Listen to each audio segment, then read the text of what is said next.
E aí, pessoal? Bem-vindas, bem-vindes, bem-vindos a mais um episódio do Dev 40 mais. Quero ser Dev depois dos 40. Enfim, estamos aqui para ajudar pessoas como eu, que tem mais de 40 anos, a aprender programação e entrar no mercado. E eu tô aqui de novo com a minha super amiga e nossa mentorada, Adriana. Oi, Dri. Oi, Danilo. Tudo bom? Tudo bem? Ficamos um tempinho sem vir Sim. aqui, mas retomando. Hoje, episódio 2. Sim. Vamos falar de versionamento de código, Códigos. ferramentas. E depois eu quero saber como é que foi essas semanas aí. A gente vai contar um pouquinho do que a gente aprontou aí no offline. Tá bom. Tá? Tem a galera que tá chegando aqui no chat. Olá, bom dia. Hoje a gente tá gravando aqui excepcionalmente de manhã, tá? Pra quem tá acompanhando esse rolê depois. Eu tô com a voz um pouco ruinzinha, tá? Tá um pouco assim, ruinzinha por causa do ar-condicionado na minha vida.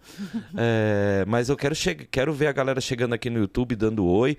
Depois a gente vai falar do Telegram. E, pra quem tá vendo a nossa imagem aqui, né, Adri? Acha que só tem nós dois aqui hoje, mas não. Nós temos um super convidado pra continuar com essa nossa tradição já de que a gente sempre quer trazer uma pessoa especialista para debater com a gente. E hoje é super especial porque ele também é um dev depois dos 40 também. Luiz Leão, bem-vindo, Luiz Leão. Oi, Dri, tudo bem? Oi, Luiz. O bom é que agora eu já posso usar o mais, né? Porque foi exatamente semana passada que eu fiz 41. Ah, foi! Então agora já passou, já não é 40 rasa, é 40 mais. É, Exato. mais Tamo junto. Lu, obrigado aí, bem-vindo ao nosso projeto. Você sempre tá presente, a gente até divulgou aí nas redes sociais. Contei um pouquinho da nossa história de amizade. A gente se conheceu há já um bom tempo em eventos. Vamos até falar um pouquinho disso hoje. Vamos falar mais de comunidades. Muitos eventos atrás. E o Lu tá aí acompanhando essa jornada com a gente. Sempre participando, sempre entregando muito para a comunidade. Então, ele ficou falando, esses assuntos que a gente vai falar hoje, não sei. Mentira, tá? Ele sabe sim, ele vai acrescentar. Vou dar umas esbarradas aqui, você vai ver. Vamos lá. Não, vai, com certeza vai ajudar. Eu vou te chamar para se apresentar um pouco melhor. Eu quero que todo mundo conheça aí o Lu. Vamos dar uma recap também nas coisas aqui com a Adri. Mas quero dar um oi aqui para a galera do chat que tá chegando aqui no YouTube. O Antônio Pinho, a Karine Trevisan, Carlos André, Luiz Alejandro, bom dia a todos vocês, galera. Dá um salve aqui no chat se estão ouvindo todo mundo bem, se tá tudo certinho. Temos aqui as pessoas acompanhando o nosso YouTube. Vou pedir para que vocês também peguem essa live, compartilhem aí nas redes sociais de vocês, manda no grupo do WhatsApp. Olha, hoje a gente vai falar eles vão falar de versionamento de código e vão falar das ferramentas de dev. Por quê? Porque essa vai ser, teoricamente, a nossa aula inicial, né? A aula passada, a gente falou um pouco desse cenário. Tivemos aqui duas convidadas especialistas maravilhosas, a Simara e a Juliana. Quem acompanha a gente aí pelas redes sociais viu a gente com alguns cortes aí bem interessante desse papo. Pode conferir o papo inteiro no YouTube. Em breve vai estar no Spotify também, o áudio de tudo isso daqui. E a gente falou dos desafios e recapitulamos um pouco do que foi a experiência da Adri também estudando. Então, a partir de hoje, a gente vai realmente começar a falar principalmente dessas ferramentas que a gente vai usar para desenvolver nossos projetos, que nem sempre vão ser realizados aqui numa mesa de podcast. Então, a gente vai começar a ter atividades para serem feitas entre um encontro e o outro. Para que todo mundo que está acompanhando a gente, que está assistindo esses vídeos depois, possa ir lá fazer junto. Sim. E o nosso ponto de encontro, galera, vai ser a nossa comunidade no Discord. A gente vai falar disso daqui a pouco também, tá? Então o que a gente faz, Dri? Vamos pedir pro Luiz se apresentar um pouquinho, porque eu acho que a gente dá um contexto, depois a gente volta nos nossos recaps aí. Lu, por favor, se apresente aí para quem não conhece você aí tá chegando agora, né? A galera com mais de 40 anos, ou mesmo o pessoal mais novo, não conhece o Luiz Leão, vai conhecer a partir de agora, vai começar a te seguir. Faça aí a sua apresentação, por gentileza. Boa. Então, eu sou o Luiz Leão. Hoje eu atuo como desenvolvedor evangelista da Twilio, que é uma plataforma de comunicação na nuvem. E tenho 41 anos. Acabei de fazer 41 anos no sábado passado. Aquariano, né? Então já viu como é que é.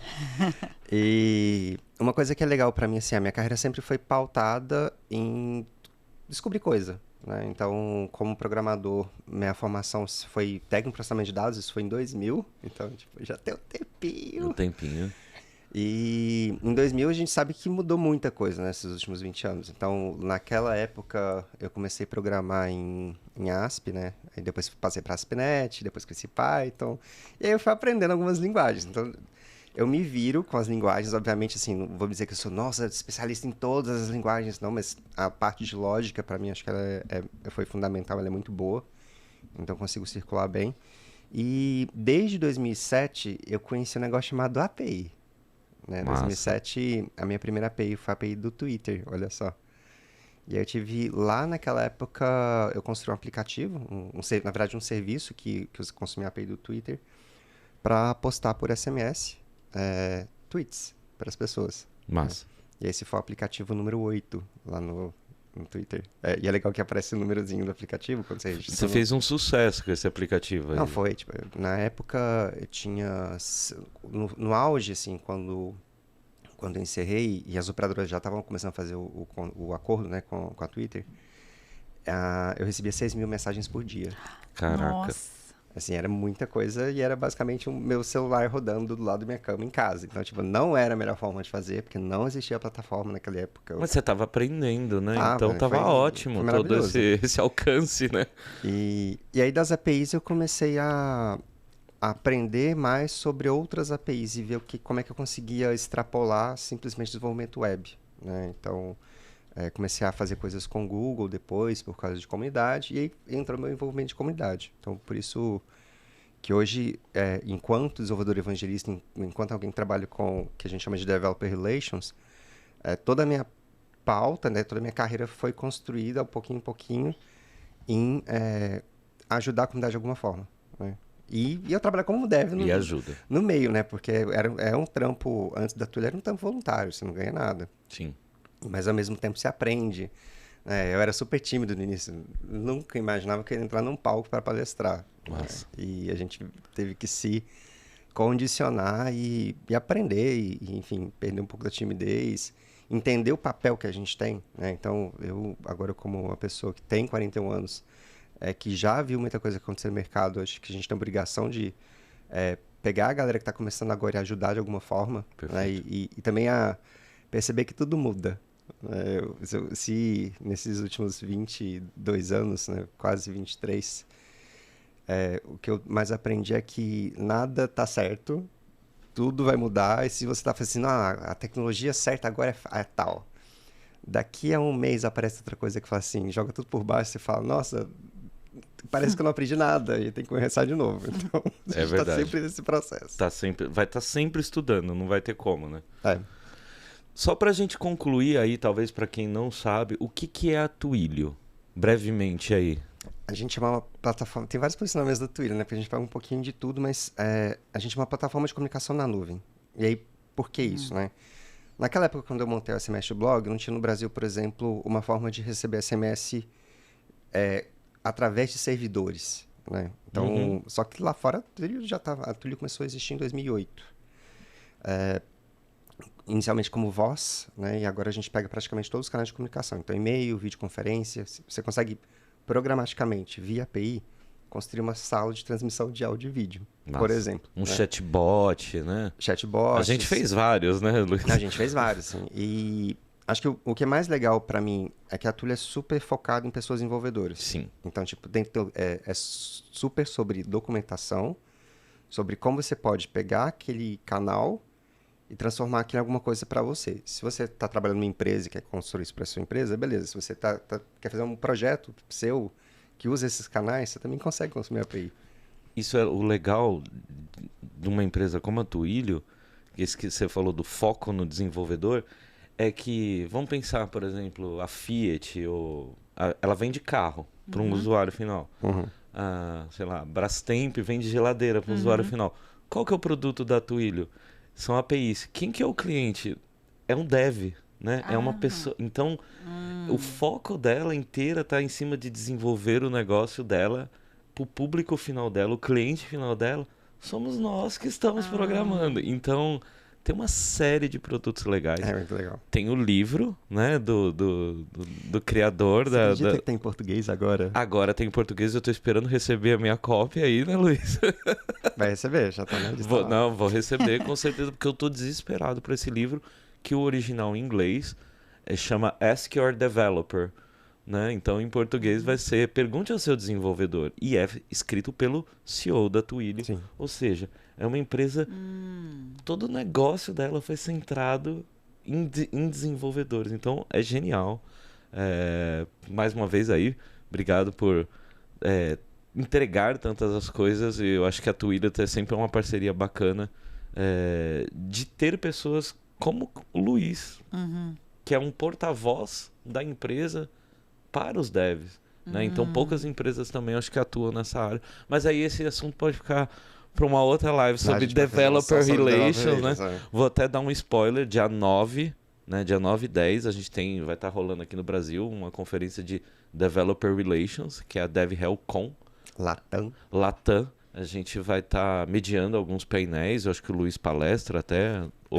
É um painel, porque assim, dia 9 vai ser em espanhol, dia 10 em português. Em português. Então, para falantes em português, você pode focar no dia 10, embora o evento aconteça os 2 dias, você pode assistir todas as palestras. Massa. Então é uma conferência só para pessoas que trabalham em empresas como a Twilio, né, como o Luiz, que precisam de alguém para se relacionar com outros devs, porque eles são o público final do que a empresa vende. Quem quer entrar também na área, né? Quem quer entrar na área também. Quero falar disso depois também. Aí eu acabei comprando um livro ontem, de madrugada, a pessoa não dorme, né?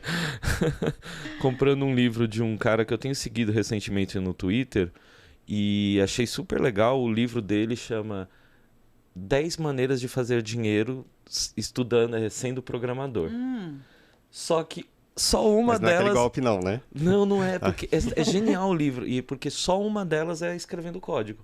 O resto você pode dar cursos, você pode gravar um canal no YouTube, você pode ser blogger, e ele vai ensinando como fazer várias coisas dessas. Mas veja bem, assim, você vai escrever um livro ou vai fazer um curso, você tem que codar alguma coisa. Então, assim, você não vai sair disso. Eu achei interessante que ele não dá só essa opção, tipo, olha, você aprendeu programação, você pode já ir direto para a área da educação, ensinar isso para outras pessoas. Não necessariamente você precisa ser a pessoa programadora que ficar dentro de uma empresa codando, né? Então, eu comprei o livro e eu achei super legal porque ele colocou aquele esquema de que o site identifica de onde que você está comprando. Então, ele identificou que eu era do Brasil. E aí ele sabe que a gente é um país lascado e aí ele dá um desconto pro brasileiro dá bem maior do que se ele vendesse em dólar pro gringo. Entendeu? Por isso que eu comprei. Então achei já tô vendo a galera usar VPN para conectar nesse site. Dá pra você mudar os... Também tá em inglês esse livro. Tá em inglês. E aí é outro assunto também, né? Que você vê que a gente sempre esbarra. Quero depois trazer convidados aí pra gente falar dessa parte de inglês. Sim. Já tem muita gente interessada em participar da comunidade pra falar de inglês. Um amigo meu, que até você conhece, Ju Menini. Conheço! Ele perguntou, Dan, o pessoal na área de programação usa inglês? Muito, né? Só, né? Só, praticamente. É muito importante o inglês. Mas isso é uma percepção engraçada da galera que programa, né? Porque, teoricamente, todas as sintaxes... Teoricamente, não. Todas as sintaxes que a gente usa comercialmente, elas são em inglês. Então, mas a galera não faz a conexão, né? Que o if é um si... Dificulta muito mais. E a gente vai falar bastante disso quando a gente for agora começar a falar de lógica, viu? Galera do chat, quero saber aí de onde vocês estão falando, comenta aí, tá? Quem aí deve 40 mais, quem aqui tá para ajudar? Galera que tá no Discord, por favor, entrem lá também no Discord, porque é lá no Discord que a gente vai passar esses desafios, que a gente vai fazer aulas, live codings lá. Vamos ajudar, vamos codar isso aqui junto? Então a gente vai usar bastante o Discord. Tô vendo que a galera tá entrando aqui no Discord, tá se apresentando. Então tem uns canais. Eu particularmente não sei mexer muito no Discord, o pessoal tá me ajudando a mexer no Discord, tá? Mas olha, Lu, apresentações feitas, bora então agora pro jogo. A gente tem muita pauta para conversar aqui hoje. Primeiro quero mandar um beijo pra minha empresa, que hoje eu dei umas trocadas de horário aí, tá? Entrei mais cedo, já mandei uns commits lá, porque senão a gente não ia conseguir gravar esse episódio essa semana passada não deu. Então hoje a gente vai gravar. Olha só, o Trober tá aqui falando que ele tem 46 anos e tá assistindo de Brusque, Santa Catarina. Um beijão pra galera de Santa Catarina. Isaac, sou dev jovem de 25 anos. O Isaac é um querido. O Antônio tá falando São Paulo capital. O Isaac tá sempre aí ajudando a gente na comunidade também. Bom, galera, continuem aí participando no chat. Quem tiver dúvida, quiser saber de alguma coisa, pode ir mandando. Mas Dri, vamos lá com você, minha querida. A gente ficou aí 2 semanas nesse ato. Na última semana, a gente, naquela primeira vez, a gente conversou muito sobre o que você tinha aprendido no teu curso lá que você tinha feito, seu bootcamp, né? Era um processo seletivo já, na Isso, verdade, dá esse recap aí para quem está chegando agora. Isso. Não era exatamente um curso. Então, quando eu entrei, me inscrevi, entrei na plataforma e lá já eles tinham disponibilizado algum material, né? Tinha um material em PDF, tinha alguns vídeos, e dali era o início e dali se vira. Então, eu tive que procurar muito material complementar, porque só aquilo que estava disponibilizado na plataforma, para mim, era pouco. Realmente não era suficiente mesmo. Sim. Então, eu tive que buscar muita coisa. Foi no Google, YouTube. Então, eu fui buscando essas outras... esses outros canais, materiais, né? outros canais, né? Inclusive, que a gente até comentou agora... A maioria tudo em inglês. Tudo em inglês. Os vídeos todos em inglês. Os bons materiais que eu encontrei, assim, de materiais escritos, estavam em inglês. Sim. Né? E foi me ajudando. Sim. Né? A começar a entender, porque, assim, eu até entendia o problema, entendia o que eu tinha que fazer, mas eu não entendia como, eu não sabia como fazer, como criar o código, né? Então, eu tive que ficar fazendo essas buscas mesmo na internet, no Google. O nosso objetivo aqui é como se a gente colocasse uma etapa antes. Olha, você já não vai para uma peneira de arranjar um emprego. Quem tiver nesse objetivo, tomara que consiga. Mas nosso objetivo aqui é criar essa rede de apoio para quando você estiver avançando e não souber para onde procurar, contar com essas pessoas que vão estar no mesmo nível de aprendizado. Então, a gente até estava conversando aqui um pouco antes, eu perguntei, mas nesse processo existia algum canal, uma comunidade, né, onde você podia pedir ajuda? Sim. E aí você falou, tinha. Geralmente as pessoas já estavam lá fazendo a pergunta, mas eu tinha um medo. Porque, como eu falei, né, na semana passada, no último encontro, eu senti que eu já estava muito atrasada em relação... Porque quando eu entrei, apesar de a gente ter começado todo mundo junto essa segunda etapa do processo, como eu entrei 4 dias antes de terminar a primeira etapa, eu tive menos tempo para estudar todo o material. Sim. Então, logo que eu recebi a mensagem, você passou para a segunda etapa, então eu achei que eu tinha que voltar, estudar tudo de novo, começar, né, pelo menos terminar o que eu não tinha conseguido estudar, para começar a fazer os desafios, que eu falei, acho que não vou conseguir fazer se eu não souber, pelo menos, né, um básico, não souber exatamente... não saber... a teoria, né? A parte teórica. Precisava entender um pouco mais essa parte teórica. E aí, Aí eu, como eu falei, né? Gastei acho que uns 4 dias só para configurar a minha máquina. Foi né? Tudo isso também entrando em YouTube, no Google, fazendo várias buscas. E aí, quando comecei realmente a fazer o desafio, e aí eu fui entrar no primeiro desafio, aí eu entrava na comunidade para ver o que as pessoas estavam falando, e elas já estavam falando de desafios assim, sei lá, 15 desafios para frente. Falei assim, gente... Aí você nem se sentia eu nem com me vontade senti... de perguntar, que eu né? falei, gente, mas parece que eles já estão, assim, anos-luz na minha frente, e eu ainda estou nesse primeiro aqui, né? Então, o que eu fazia? Então, eu entrava lá na comunidade, digitava alguma coisa assim, o nome do desafio, e via quem já tinha falado sobre aquilo. Então, eu via as trocas de conversas, o que as pessoas já tinham conversado. E na maioria das vezes, as trocas de conversas, as dúvidas eram parecidas com as que eu tinha. Então, então acho que é mais ou menos por aí. Então, eu fui indo. E teve um único desafio que foi o que realmente eu fiz. Eu entrei e fiz a pergunta, porque esse me demandou uns 2 dias, quebrei minha cabeça, saí dele, aí fui fazer outra coisa, fazer outro desafio, depois eu voltei nele, porque virou uma questão de honra para mim resolver aquele desafio. Tem que terminar, né? Tinha que terminar. E aí... naquele momento, né, que eu peguei esse desafio que me travou, que eu falei assim, nossa, parece que eu não sei o básico do básico, não sei direito nem o que é uma string. Porque eu falei assim, eu tô esbarrando, que eu não consigo dar um comando nessa string, não consigo fazer o comando dar certo. Então eu tive que voltar, foi aí que eu falei assim, não, para tudo. Que você tomou a sábia decisão de revisar as suas coisas. Aí que eu fui atrás desse material. Tem um material escrito, que até eu te mandei os links, né? Sim. Que ele vai contando desde o começo o que é o que é cada coisa. Apesar da Campus Code ter disponibilizado um material basiquinho, né?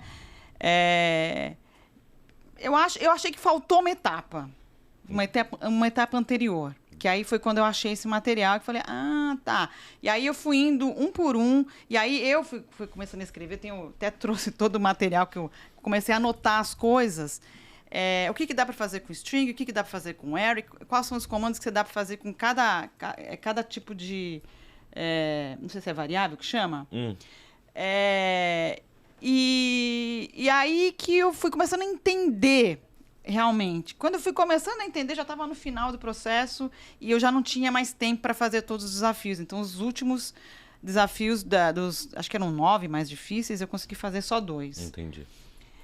E aí foi por isso que também não consegui passar. Bom. Para a próxima etapa do O que processo. A gente combinou aqui é que a gente não vai falar de Ruby, que era, no caso, o que você estava aprendendo. Era com isso. Mas a gente vai querer observar essa sua visão. A gente vai trabalhar com JavaScript, a gente vai avançar.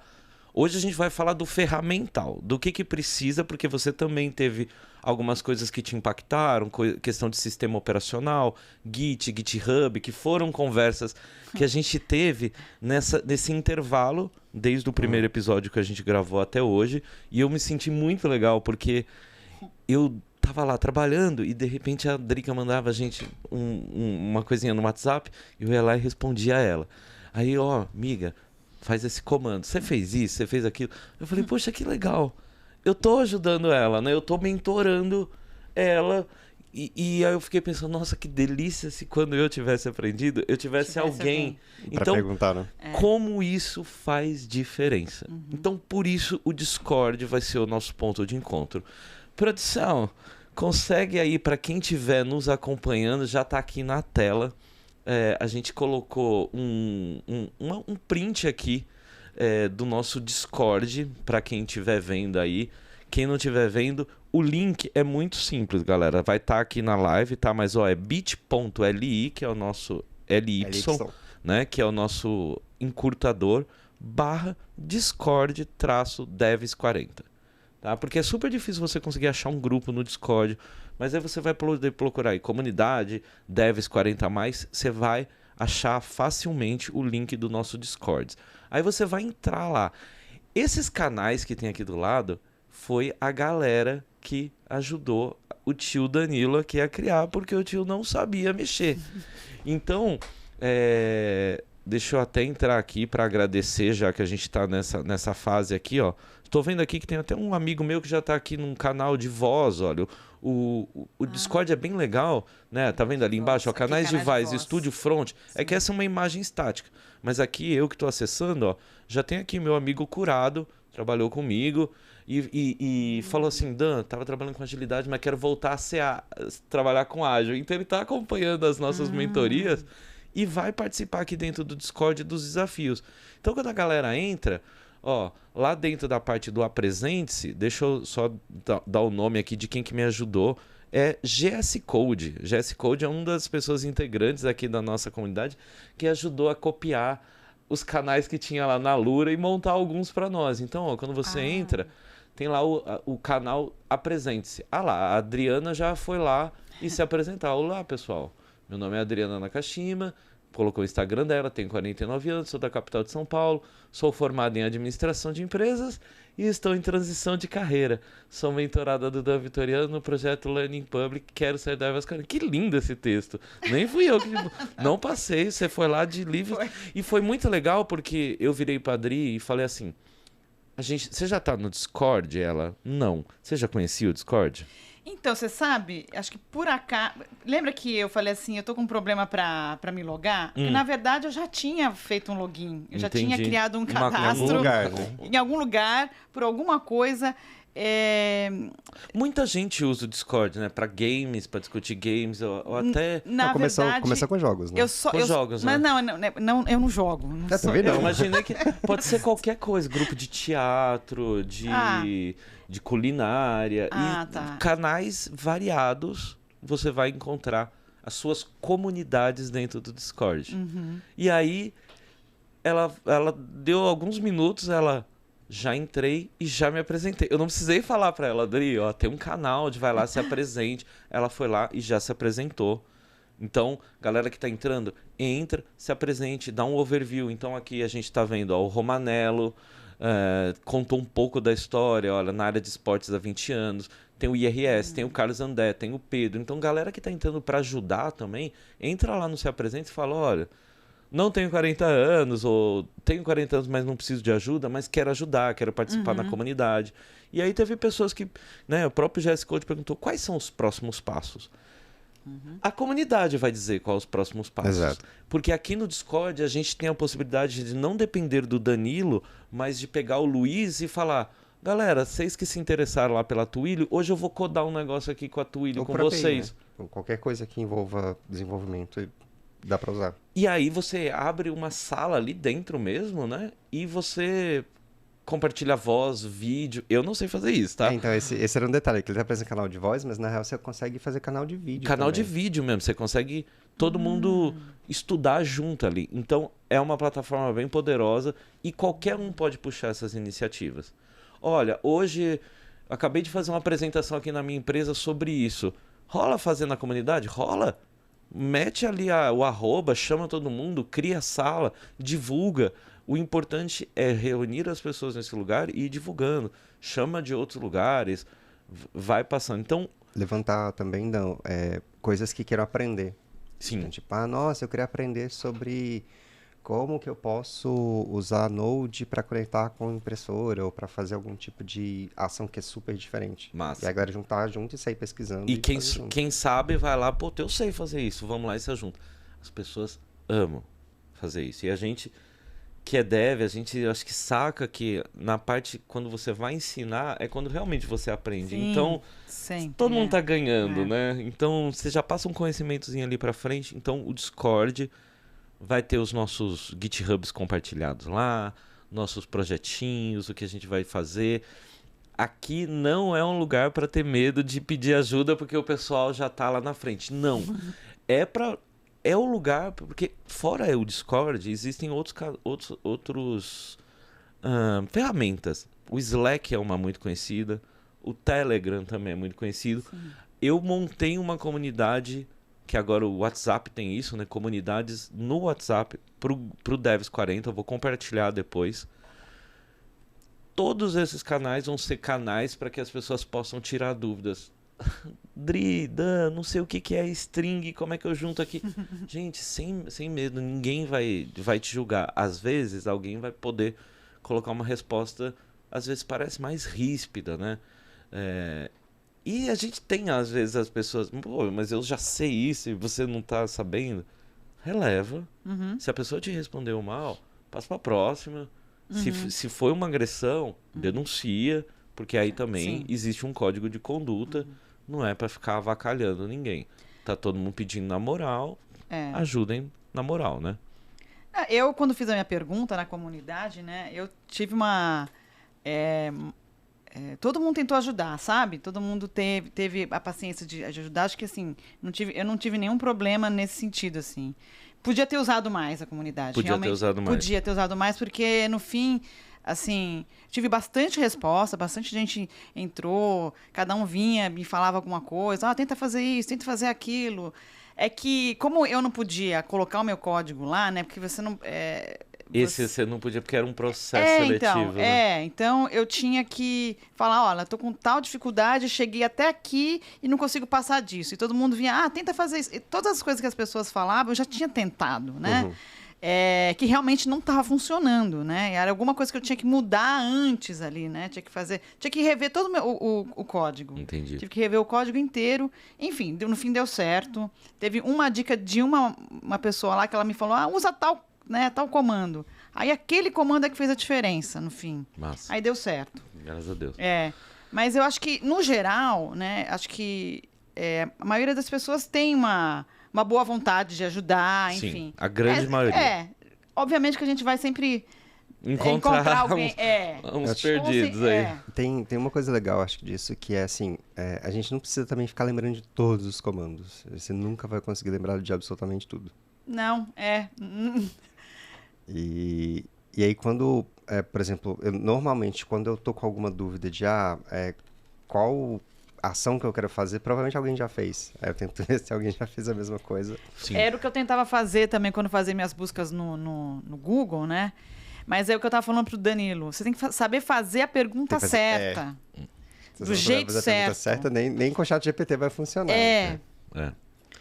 A gente vai aprender também, eu acho que a perguntar. Eu quero chegar nesse detalhe, isso é muito importante. Eu falo que quem domina o Google vai longe.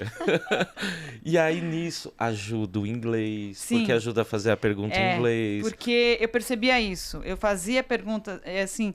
Como o Ruby não tem tanta... às vezes eu fazia as perguntas e vinham respostas de Java, Sim. Era a mesma pergunta que eu fazia, eu colocava assim, Ruby, e fazia uma pergunta. E vinha respostas de outros, Sim. de Python, enfim. Que às vezes até dá pra se aplicar, né? Mas não dá, Não dava, né? É porque difícil. o código, a sintaxe é diferente, né? E aí eu falo assim, não, eu tenho que fazer a pergunta em inglês, porque aí eu tinha mais respostas. Tem mais comunidade, né? Tem mais comunidade. Tem muito mais documentação e tudo mais. Né? Olha só, eu quero dar aqui a galera do chat que tá participando, né? Eu envelheci por um dia o Trober, desculpa, Trober, ele falou, não tenho 46, eu faço amanhã, não me envelheça tão rápido.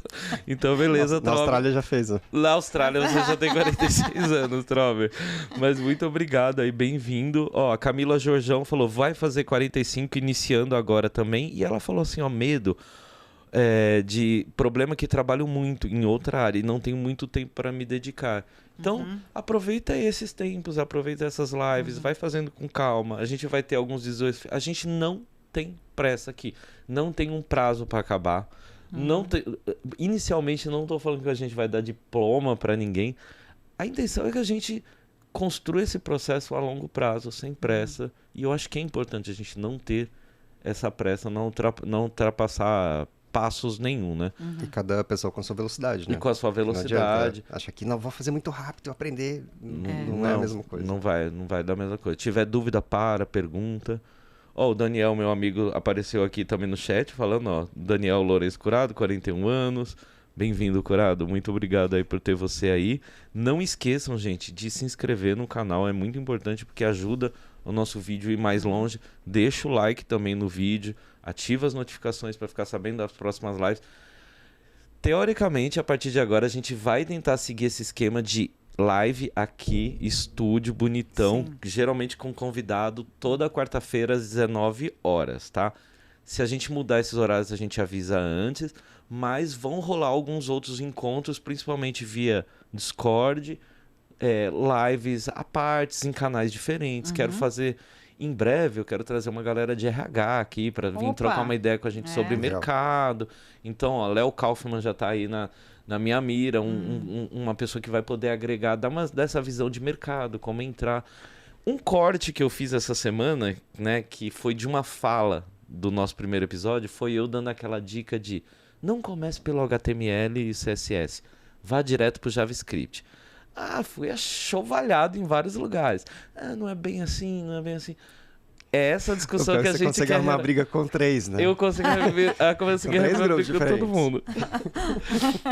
Mas foi ótimo, porque é esse tipo de discussão. É só a gente não perder o respeito nos comentários e a gente consegue ir discutindo bastante. Para finalizar esse assunto do Discord, Lu... você participa desse tipo de comunidades, assim? Esse tipo de grupos, assim, te ajudaram bastante? Qual que é a tua Inclusive, visão? eu acabei de me incluir no Discord do Deve 40 Mais, e assim, o meu tá dando rolagem de tanto Discord que eu tenho de canal. Tem muitos, né? É engraçado, eu sempre tenho medo do Discord porque eu sempre acho que o microfone tá aberto. E aí isso pra mim dá uma certa aflição. Então, tipo, eu abro, vejo o que eu tenho que ver, fecho. Mas tem algumas comunidades que eu participo. Então, normalmente eventos estão criando muitos Discords por evento, né? Então, eu participo muito com o pessoal da Rocket. O Discord da Rocket City é Bomba. incrível. Vou deixar o Discord da Rocket City e da Alura. São dois Discords muito bons. Qual mais aí, Lu? Tem Python Brasil, eu tô junto, Bots Brasil, comunidade da galera que discute um produto de IoT. Tem também o Discord da Rafa Ballerini, que é muito bom também. E ela faz bastante coisas para iniciantes. Ó, quem já quiser essa lista do Luiz, entra no nosso Discord, já chama o Luiz dentro do nosso Discord, Você mandar os invites. que aí ele compartilha com vocês aí os grupos legais. Depois a gente pode até fazer um post, deixar fixado em algum lugar. Acho legal. Outros Legal isso. Discords para entrar. Sim. E às vezes existe Discord de grupo de Ruby, né? Existe do grupo de JavaScript, existe de grupo de React. Existem Discords bem variados aí. E acho que é legal dar uma pesquisada, porque tem vários grupos do Discord, a ferramenta que é gratuita. Tipo, você consegue montar a comunidade sem ter que inicialmente pagar alguma coisa. Exato. E aí por isso que acabou popularizando mais, inclusive, que os outros canais. Né? Exato. Eu acho que o Slack, dependendo da ferramenta, Você tem limite, já você paga, perde histórico. É verdade, você perde histórico. Isso é bem ruim. Isso é bem ruim. Porque é isso, às vezes a pessoa tá resolvendo o desafio 1 e todo mundo já tá no 15. E você quer ir lá no 1, aí imagina se não tiver o histórico. Poxa, perdeu tudo que a E o comunidade... histórico é por tempo de mensagem, né? Então, por exemplo, você postou a mensagem do desafio 1 semana passada, só que já deu X mil mensagens, Ele apaga. ele some. Não, no Discord ele não. some. Então você não consegue achar mais. Massa. Muito bom. Bom, então, estamos combinado que o Discord vai ser nosso ponto de encontro pra gente trocar. Não existe só o Discord do Devs 40. Acessem outros Discords, Discords das tecnologias. Eu também tenho que aprender a usar esse Discord. Eu também fiquei um pouquinho perdida na hora que eu entrei. A gente vai fazer uma live paralela, não precisamos estar aqui, a gente pode fazer uma live remota. Já uma galera lá do próprio Discord, o GS Code se ofereceu, mas eu vou convidar e vou intimar aqui ao vivo. Tomara que eles estejam ouvindo, mas depois eu vou bater um fio lá pra eles. Galera da Rocket City, vem participar de uma live com a gente e dar uma aula de Discord pra gente, porque eu sei que vocês manjam pra caramba, porque os desafios que a Rocket City faz, né, as NLWs, que são as semanas de que eles falam assim, hoje essa semana a gente vai codar junto um projeto do começo ao fim. E aí eles fazem isso de graça e tudo eles divulgam. Toda essa comunidade se ajuda pelo Discord. São acho que mais de 200 mil pessoas no Discord deles. Eles já me chamaram para muitas mentorias dentro do Discord. Inclusive, aí você pode optar por abrir áudio ou tela. Ou tela, né? E fica ajudando lá dentro, né? E você fica conversando com a galera. Assim. O pessoal pode pedir voz para falar e tirar dúvida. É bem legal. Massa. É muito interativo. Então eu vou chamar a galera aí da Rocket City para vir dar uma aula pra gente. Como é que a gente pode usar melhor esse Discord aqui. Fazer uma collab de Discords também. Legal. Muito bom. O próximo passo que a gente quer falar agora aqui, então, deixa eu pegar a minha colinha aqui, é sobre Linux. ponto importante aí, sistema operacional. Meu amigo, você conseguir mudar o próximo slide aí para quem está nos acompanhando. Isso aqui que a gente está vendo aí na tela... A pergunta é, qual que é a versão? Qual distribuição que é essa? Esse é um Ubuntu. Agora, se você me falar a versão, eu não sei, porque eu peguei um print da internet e coloquei aqui. Eu não quis focar muito na tela. Eu tô dando a gente tá dando esse bônus da tela, porque eu entendo que isso daqui também depois vira um áudio e eu não quero que a pessoa sim. se perca tá no conteúdo acontecendo? porque ela não tá vendo a nossa tela. Então, esses encontros aqui, dificilmente a gente vai ficar botando código na tela para resolver. Isso a gente vai fazer mais no Discord, em outras situações. Mas aqui eu achei importante a gente colocar esse ponto do Ubuntu, porque no teu processo, esse foi um ponto que eu acho que pegou e é um ponto que eu quero trazer uma discussão antes. Né? É só uma coisa nerd, né? Sabe qual que é o nome disso aqui? O nome disso aqui é o quê? Dessa tela? É GUI, né? É GUI. Que vem de Graphic User Interface. Graphic User Interface. Que é fácil de uso gráfico. Exato. Então, se a gente pensar nos sistemas operacionais antigos, tipo o DOS... Porque né? isso não é obrigado quando a gente está falando de Linux. Não precisa dessa tela bonitinha. Tem gente que instala o Linux e não tem essa tela. Ela só tem o grande terminal e tudo vai na base do comando. É onde começa o terror. É onde começa o terror. Mas o pessoal instala o Linux para ter uma tela parecida com se fosse um Mac e um Linux e um Windows. Mas melhor. Você concorda que é melhor, assim, para quem, não só para quem é um usuário leigo e tal, mas a interface de usuário, ela melhorou a experiência da gente consumir uma tela, consumir um computador. Total. Mas eu quero chegar na pergunta antes. Por que é importante a gente, então, ter um Linux? A gente deve trabalhar num Linux. É uma coisa de mercado? Quero ver a sua opinião aí, assim. A Ké já começou a jogar na fogueira, isso aí não estava combinado, entendeu? Vamos discutir, porque ela poderia ter seguido o projeto dela trabalhando em cima do Windows? Poderia, né? Porém, diga aí, Lu. A pergunta talvez é assim, não é sobre o... Vou perguntar, você tem tempo? Porque não é sobre o sistema operacional, né? Quando a gente está falando de linguagem de programação, hoje você consegue usar a mesma linguagem em vários sistemas operacionais. E aí, para quem fez computação, ou para quem viu como é que é o processo de construção de um sistema operacional, existem, por exemplo, quando a gente começou lá atrás, né?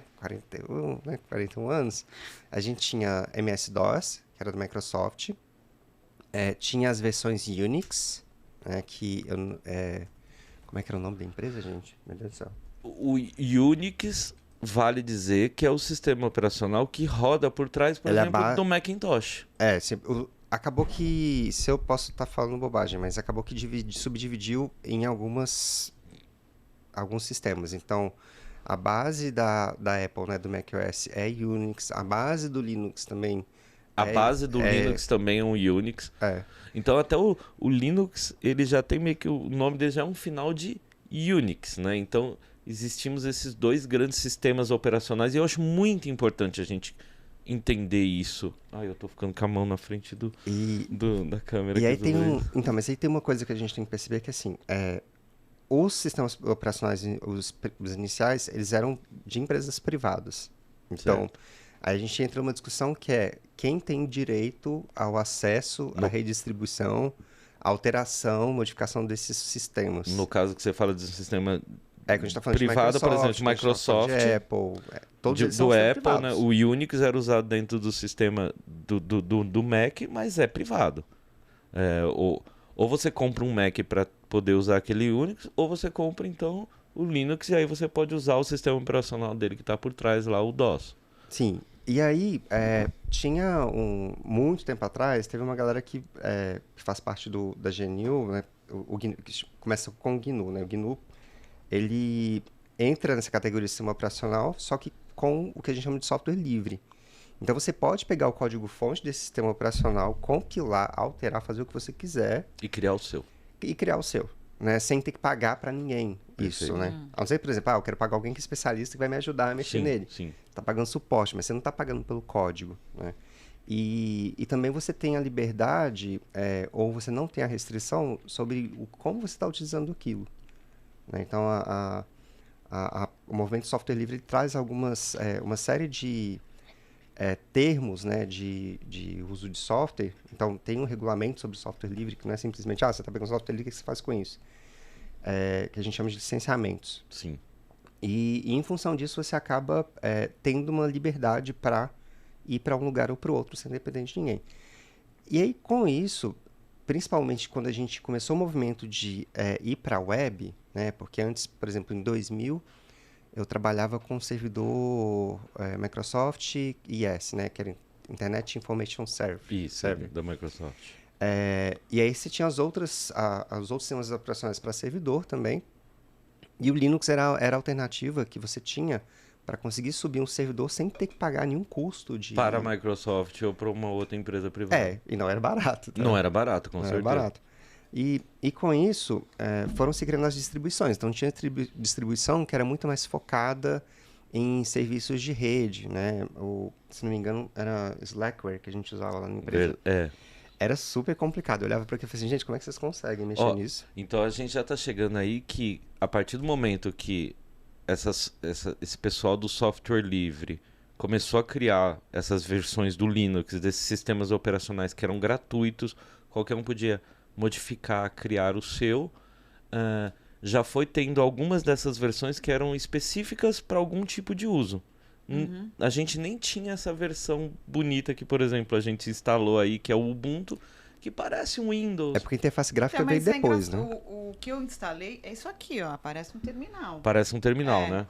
Tá. Mas em algum momento você consegue instalar a GUI para ativar a interface gráfica.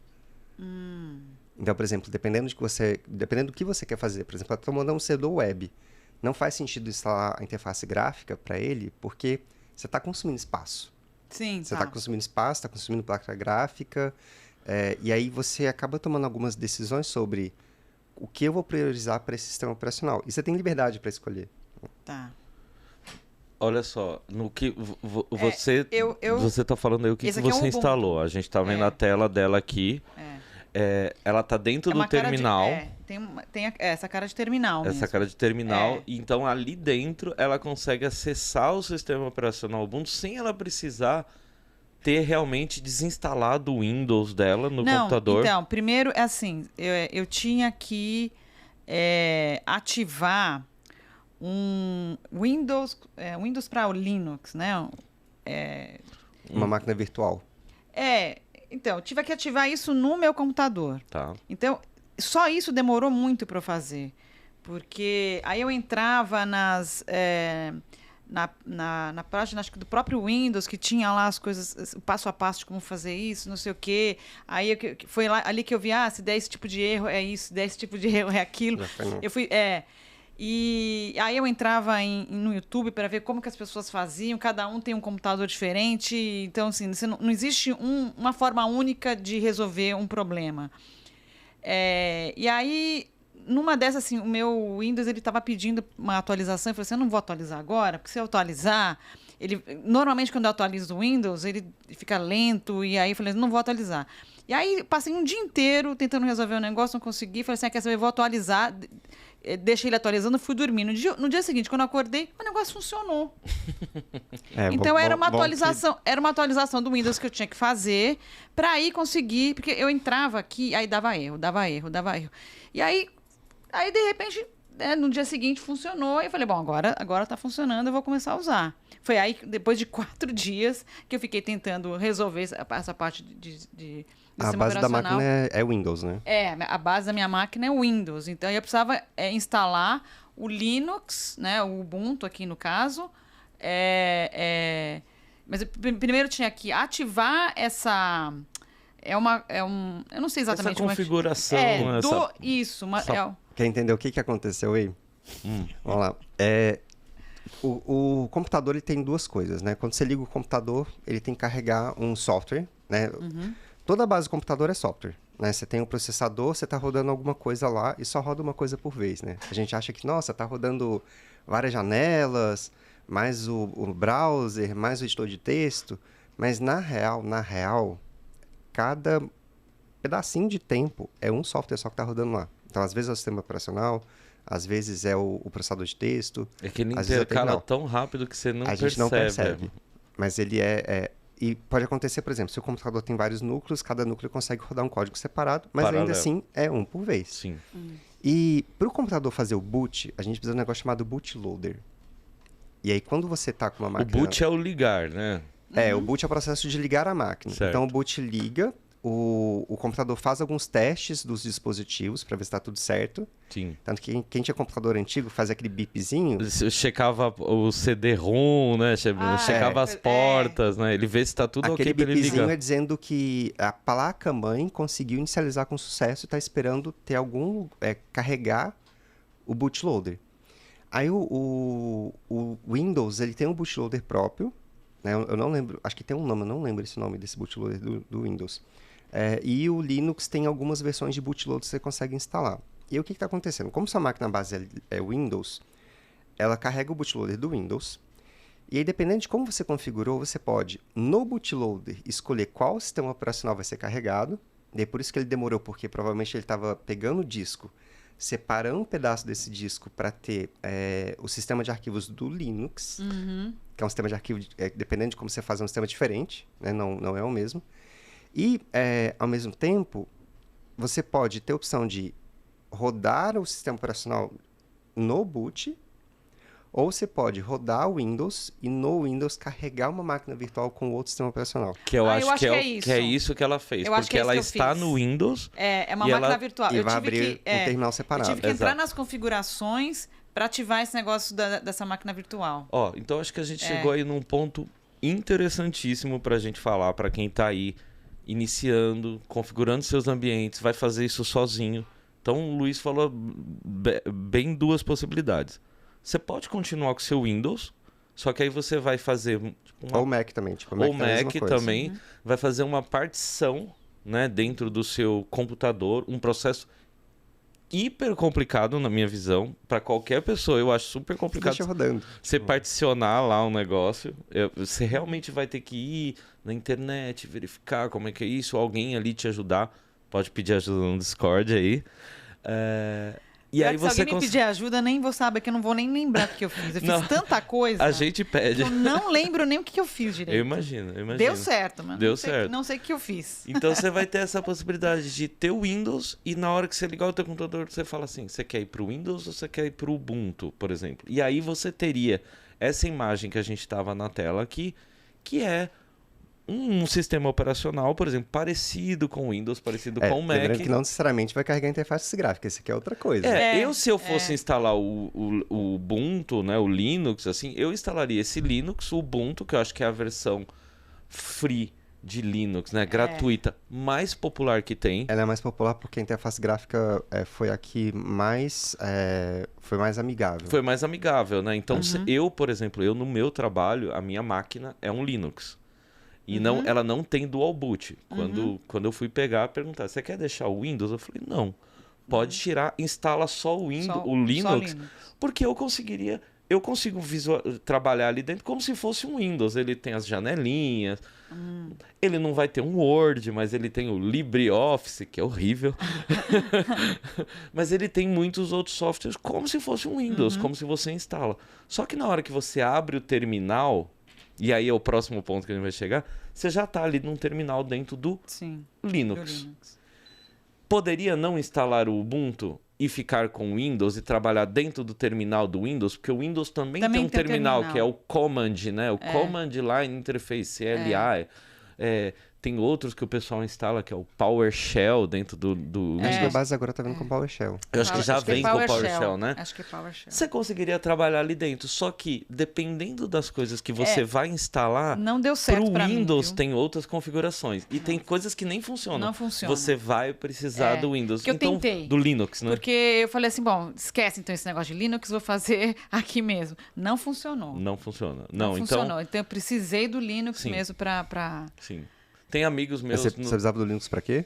fazer esses exercícios. configurar o Ruby, todas essas coisas, para entendeu? carregar, porque eu tinha que carregar os desafios, né? Eu entrava na plataforma lá da Campus Code, carregava dentro do meu computador, fazia o desafio, aí enviava para eles, né? Pelo Git lá. Ó, a Patrícia Rocha até mandou aqui no chat. Faz diferença programar em Windows ou Linux? É bem isso que a gente está falando, Paty. Depende. Depende, né? Depende. Eu acho que, por exemplo, se você vai instalar uma ferramenta que eu tenho certeza que já dá uma diferença e que a gente usa muito no desenvolvimento, é o Docker. Que ele já gera algumas máquinas Mas ele virtuais. vai funcionar em todos, na real. Só que para você instalar ele no Linux, no Windows, a configuração é totalmente diferente. O pessoal fala que tem que instalar umas coisinhas a mais. Então, dá tranquilamente. Eu, por exemplo, na FIAP, eu dou aula em cima de Windows. As nossas máquinas são Windows, a gente trabalha com JavaScript, com Node, com Java e tudo em cima do Windows. Mas a limitação para mim nem é essa, na real. Por exemplo, se você está desenvolvendo para macOS especificamente para iPhone, a linha Apple. Sim. Então, o iPad, o Air, o relógio, Aí você tem o que ter um telefone. Mac, né? Você precisa ter um Mac porque a Apple te trava Sim. para fazer a compilação Só no sistema do operacional sistema. dela. A galera faz uma solução técnica de contorno, que é montar máquinas, PCs, que você consegue instalar o sistema operacional. Tá dentro do termo de uso? Não tá. Então não estou aqui recomendando que você faça isso. Sim. Mas o que a galera costuma fazer é montar o que a gente chama de Hackintosh e conseguir fazer o deploy. Conseguir fazer o build do binário para essas plataformas. Mas se você quer usar Docker, você pode usar em qualquer uma das três. Sim. Ele é super multiplataforma. Eu não quero nem entrar muito nesse assunto do Docker para não confundir a galera, Mas mas para dev é a interface, né? Na real. A ideia é que você vai usar. Ó, o Sandy Alves até falou: Olá, Luiz, já estou aqui para stalkeando. Já tá stalkeando aí, vendo seus links, viu? Mas, ó, Paty, eu acho que então, assim, teoricamente não faz diferença de Windows para Linux. Você consegue programar e seguir em todas. A gente, devs, vai se sentir, eu acho que mais confortável. E aí eu vou compartilhar aqui Tem uma coisa que muda, que é legal falar. Se você está usando coisas de hardware da máquina, muda a forma de que você aciona. Então, por exemplo, Windows, por exemplo, porta serial em Windows. Eu falo isso porque eu uso muita coisa de hardware com porta serial. Você usa com e o número da porta, 2 pontos. No Linux já é diferente o caminho. Então é barra Sim. dev, barra TTY, alguma coisa. Essas diferenças, muda. essa diferença vai ter, com certeza. Os tipos dos comandos. Então, geralmente, quando a gente pede para instalar alguma coisa que a gente vai ter que instalar, que é, por exemplo, para o JavaScript, a gente vai usar o Node, os comandos para instalar no Linux são diferentes dos comandos, por exemplo, para instalar no Windows. Tá. Então, tem essas pequenas diferenças, mas, no geral, dá para seguir em frente com os dois. A gente vai ver exemplos aqui. Se eu for estar fazendo na minha máquina, eu vou estar fazendo no Mac, porque eu tenho um Mac, e aí por trás vai estar rodando esse Unix, que ele vai ser os mesmos comandos que eu desse no Linux, praticamente. Tá? Então, o Linux e o Unix, a gente vai entender que eles são a mesma coisa. E aí tem o Mac, eu tenho o Windows, que aí vai seguir um jeitinho diferente, tá? Mesmo assim, entre Mac e Linux, a gente vai ter algumas diferenças, às vezes, também de comandos.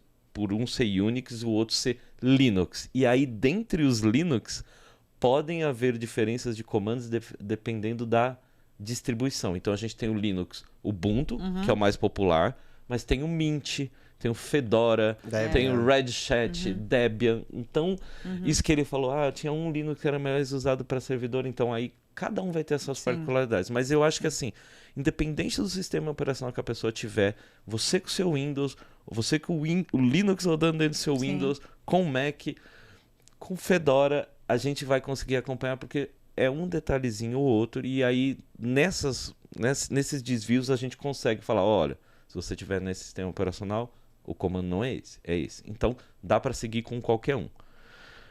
O Dan Henrico tá com o Mac, graças a Deus, de saúde, né, gente? Bom dia, Miglis Odenir aqui. Eu trabalhei a vida inteira para chegar no Mac, gente. Eu nunca mais quero sair daqui. Eu eu falo que eu trabalho para pagar essas coisas, assim. E para mim sempre foi um investimento muito grande, assim.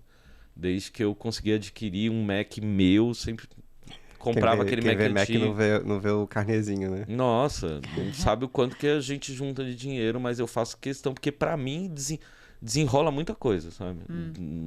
Esse fato de, às vezes, você não travar, isso para mim é muito importante. Mas acho que é uma coisa importante, assim, para ser dita. Não se restrinja Não. a fato de, só vou conseguir ser um programador eficiente se eu tiver Mac. Jamais. Velho, lá atrás eu comecei com 586, Eu, fazendo umas coisinhas Lu, que resolvia problema. eu deveria ser canonizado, eu falava, porque eu era uma pessoa que fazia muito freela, entregava trabalhos incríveis, e aí você ia ver meu computador, eu era assim, a pessoa que tava tirando nó de pingo d'água, que fala, né? Um computador super velho, sempre. Hoje, ao longo de 20 anos codando, com 40 e poucos anos, que hoje eu posso falar, nossa, eu tenho uma máquina que me atende, mas o processo disso foi muito difícil e eu nunca deixei de ganhar dinheiro em cima disso, às vezes com a máquina ali rateando, às vezes eu nem tinha máquina, eu já pegava freelance e eu trabalhava no computador da escola, pra você ter noção. Então, máquina não é impedida, tem gente que coda até no celular. Mas a gente vai ver muito de Linux aqui, vai ser o nosso foco, eu acho que aí vai servir para todo mundo, que serve para o Linux, serve para o Mac e às vezes já serve para o Windows. Então não tem problema, podemos seguir aí. Quem tiver dificuldade com um outro sistema operacional, manda mensagem, a gente vai ajudar, sempre vai aparecer alguém para ajudar. A Sandy falou aqui, ó, tem muita vontade de ter um Mac, mas nunca sequer tive contato com um. Tenho medo de mudar depois de tantos anos. Eu fico acho mais engraçado que tem gente no meu trabalho que recebe um Mac e devolve, que fala que não gosta. Porque... Eu tive que reaprender a acentuar. Olha só porque às vezes dá pau no acento e aí a pessoa desiste e fala, não, eu quero um Windows, não gosto. Eu já me deram um Linux e eu falei, poxa, alguém troca por um Mac, por favor. Eu prefiro trabalhar num Mac, até porque é o computador pessoal que eu tenho. Então, você ficar mexendo entre um e o outro, dá uns bugs aí na tua cabeça. Beleza, então, com essa parte. Beleza. Não é fácil instalar Ubuntu, tá, gente? Não é fácil instalar Linux, mas quem quiser pode. Quem tiver dúvida, mas pode ir com qualquer sistema operacional. Isso da instalação, assim, a primeira coisa que eu recomendo fazer é tenta com a máquina virtual, não tenta mexer na partição ainda primeiro. Porque na máquina virtual você instala, você testa, entende como é que é linha de comando, entende Qual como o nome é da máquina virtual muito usada no Windows? O VMware Fusion? Não. Eu acho que é isso, VMware, né? VMware, vou colocar até aqui no chat, ó, VMware. Ele tem acho que eu cheguei a usar ele no Mac, inclusive. Tá? Esse nome é muito importante aí, é um software que você baixa no Windows e aí você consegue simular um Linux ali dentro. Até mesmo um Mac, né? Tem outras. Não é que simula o Linux, você está subindo uma máquina que está rodando um Linux nela. Exatamente, você tem um Linux ali dentro mesmo. É uma máquina virtual, mas sim. Boa. E aí, quando, por exemplo, quando a pessoa perceber que precisa... beleza, estou acostumado, quero mudar ou quero ficar mais tempo na máquina Linux, aí mexe na partição, aí preocupa em ver como é que você vai deixar o espaço, porque obrigatoriamente você vai ter que dividir o espaço do seu HD entre o sistema operacional que você já tem com o outro sistema. E é por isso que demora muito. Porque ele literalmente está pegando o disco rígido e separando um pedaço que... espaço, E aí, ele tem que pegar o espaço que antigamente estava para o sistema operacional anterior inteiro, reduzir, mexer na partição e depois abrir uma partição nova. Por isso que demora um pouquinho. Boa.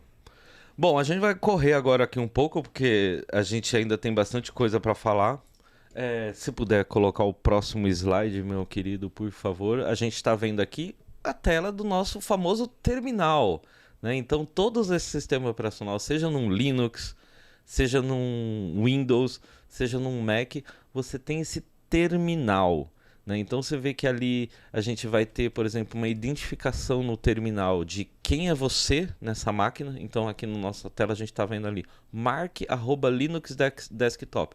Esse é o usuário da máquina, né? E aí ele vai ter ali um... O usuário e a máquina, né? O usuário e a máquina. O nome do usuário é o Mark e o nome da máquina é o Linux Desktop, é o que está depois do arroba.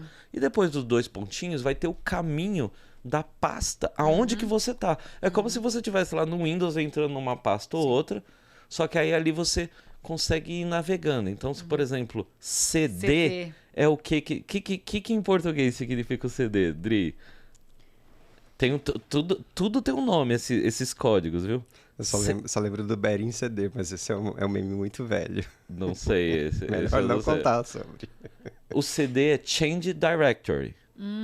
Aí você pode dar o LS, que é o listar, que Sim, é um list. LS. Ele vai te mostrar todos os comandos. Então, Que no Windows é o dir. é o dir. Então, aí tá vendo sim. como é que muda uma coisinha ou outra, mas em geral eles são as mesmas coisas, né? Então, PWD, ele mostra qual o nome da pasta, qual o lugar onde que você tá no teu diretório, né? CP, ele copia. E esses comandos a gente chama de Linux Shell, né? É o comando. Comandos. É o comando. São É o comando. comandos É comando. mesmos que você vai navegando ali dentro. Então, não se preocupe também em saber todos. Existe algumas coisas que a gente chama folhas aí, cheat sheet, que é folhas de cola, né? Que aí vai ter vários comandos. Você vai aprendendo conforme o tempo a entrar numa pasta, sair, apagar uma coisa, acessar, por exemplo, um editor de texto. Mover mover uma pasta para pra outra, outra. que é o MV, né? Isso, MV. Então a gente vai usando bastante esses comandos aí. Uma coisa que é legal de entender é a lógica dos comandos. Então, você sempre vai ter o comando em si. Então, é o que é o início, né? Que é o prefixo de todo o comando que você vai dar. Boa. E os comandos têm parâmetros. Isso. Então, normalmente, se você colocar, por exemplo, MV e colocar -- help, ele vai te listar o que é, quais são as opções que você pode fazer para aquele comando. Em qualquer comando. Em qualquer comando você digitar -- help, help. geralmente tem, né? E aí, o que acontece é, por exemplo, alguns comandos, eles preveem uma certa estrutura. Então, por exemplo, MV, você quer mover. Quais são as questões que são obrigatórias do comando? O Mover arquivo de onde? De onde para Para onde? Pra Então, onde, esse você não precisa passar nenhuma informação extra de parâmetro. Então, eu quero MV, o de onde para onde. E aí pode ter parâmetros adicionais que são opcionais. Massa. É Então, super importante. normalmente essa vai dica. ter -- se for o texto completo, tipo -- help. Ou se eu colocar -- para ele já é um subentendido que é o help. Tem uma abreviação. né? É uma abreviação. Massa. E é isso, se você começar a ver, por exemplo, se você sempre usar essa lógica, você sempre se perguntar, o que eu quero fazer? Eu quero mover. Não, eu quero copiar. Não, eu quero apagar. O que? Em qual situação? E o que acontece com os arquivos ou subpastas, né? Subdiretórios, etc., dentro desse comando que eu estou passando. Isso vai ser os parâmetros que você vai definir. Massa. Muito boa essa dica. Então, gente, terminal a gente vai usar bastante aí. Vai ser nosso amiguinho. Em qualquer sistema operacional a gente vai estar usando muito terminal. Vamos preferir geralmente dar os comandos aí dentro. Vai ser muito mais rápido do que abrir pasta e buscar. Então, no Não, tem terminal comando que você só consegue fazer no terminal, não só tem jeito. consegue fazer no terminal. Então, o terminal a gente vai usar muito. O dev, ele tem que ser amigo do terminal. E tem pessoas programadoras que não usam o terminal porque usam ferramentas proprietárias, como muita coisa da Microsoft, você consegue fazer uma ferramenta. Eu queria sair desse ramo para vir trabalhar com isso, porque eu queria mexer no terminal. Mas você sabe que assim, por baixo dos panos, tá usando o terminal do mesmo jeito. Sim, que você tá só usando não o vendo terminal. código. Exato. Sim. Eu queria ir pro terminal. Então a gente aqui vai. Você queria ver o código. No mercado vai ser muito valorizado ali o você mexer no terminal, sabe? Tem essa coisa, né, Lu? Então a gente vai brincar muito com isso aí também. Terminal vai ser nosso fiel amigo. Próximo, por favor. Git. Git. Vamos esclarecer primeiro que isso confunde muita gente. Git e GitHub são duas coisas diferentes, Completamente tá? diferentes. Então, Git, isso aí que a gente está vendo aqui na tela, é um post meu no Medium. Então, quem quiser, eu vou deixar esses links depois todos certinhos, tá? Mas o meu Medium é danvitoriano.medium.com. E aí lá dentro vai ter uma série de posts que eu vou mostrar em seguida. O primeiro deles é o que você precisa saber sobre Git. Então ali eu vou mostrar alguns comandos que a gente usa muito no Git. O Git é uma ferramenta que serve para versionar nosso código. Você chegou a fazer isso, Dri, nos seus processos? Pelo que você me mostrou, você chegou a fazer sim. Na hora que começou a falar assim, eu subi o código, você usou de alguma E, forma. lembra? Você deu alguns comandos lá. Sim, que era o comandos. Git add, né? ADD. Então, o Git é uma ferramenta que você também vai instalar no seu sistema operacional, geralmente via linha de comando. Então, nesse post aqui, vai mostrar como é que você faz para instalar o Git no seu sistema operacional. Dependendo do sistema já vem instalado também. Dependendo do sistema já vem instalado, boa. E aí, com essa ferramenta instalada, você vai ser capaz de pegar o código que está escrevendo na sua máquina e mandar ele para algum lugar. Que lugar seria esse? O GitHub. O repositório. O repositório. No caso, a gente vai usar o GitHub para hospedar os nossos códigos. O GitHub, aí se você puder passar pelo próximo slide, meu querido. O GitHub, ele você consegue pôr no próximo, por favor? Deixa eu ver se é o próximo. Ó, esse é um outro post também no meu GitHub, no meu Medium, compartilhando códigos no GitHub. Aí se você puder avançar para o próximo ainda, por gentileza. Esse é o meu GitHub.